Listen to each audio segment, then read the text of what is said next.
Now, the funeral service of Mark Minnie, the co-author of the book Lost Boys of Bird Island, will take place in Port Elizabeth on Friday. Well, it's alleged that the former policeman committed suicide last week at his friend's small holding in Theescombe, days after the book was published. He co-wrote that book with journalist Chris Steyn. It implicates 3 former National Party ministers in the 1980s in an alleged pedophile ring. Now, 31 years later, community members who wish to remain anonymous for their own safety are starting to speak out. This is the Northern Areas, an area that was mentioned in Minnie's book. In the book, Minnie says young boys of mixed race were targets in the 1980s when the alleged pedophile ring operated out of Port Elizabeth. The ring included 3 Nationalist Party ministers, including John Wiley, police reservist and businessman Dave Allen, and Defence Minister Magnus Malan. 3 decades later, stories of the children who disappeared are coming to light.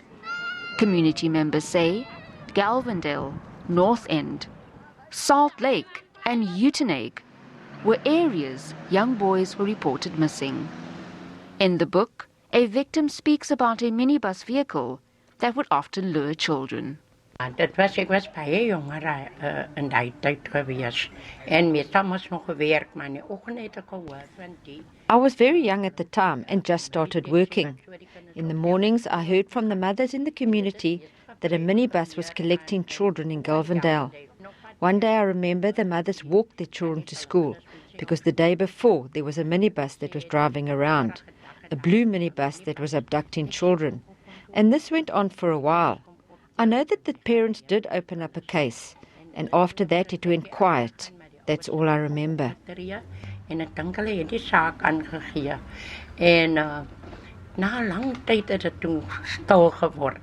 Dis al wat ek kan onthou. Minnie also describes a popular eatery spot in North End, which was a hangout for homeless children and prostitutes.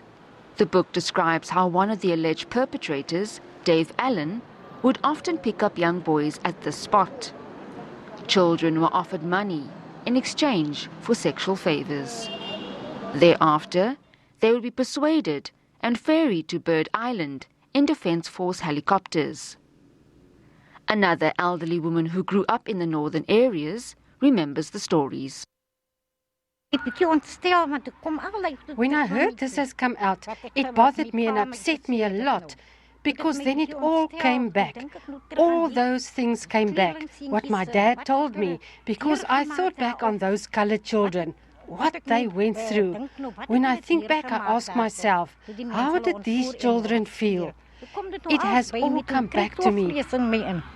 A former police officer who worked with Minnie in the police force before a democratic South Africa says it was difficult as a police officer during those years. I can say that some of the things he says could be true, definitely, because remember, we worked before South Africa was democratic. It was very difficult for us as policemen. On the one side, you were shocked when you read the stuff and could not believe what he went through.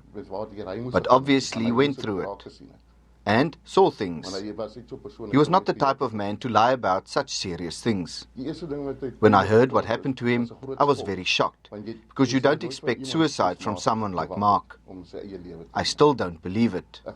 He was not that kind of man. He was a positive man, someone who you can look up to in life.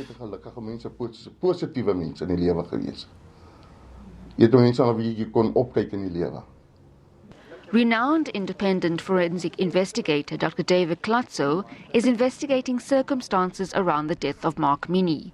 It is believed that Minnie had uncovered more evidence and he was planning to reveal all in a follow-up book. Some family members believe Minnie's death was not a suicide. I'm Jadely Paulser for SABC News in Port Elizabeth.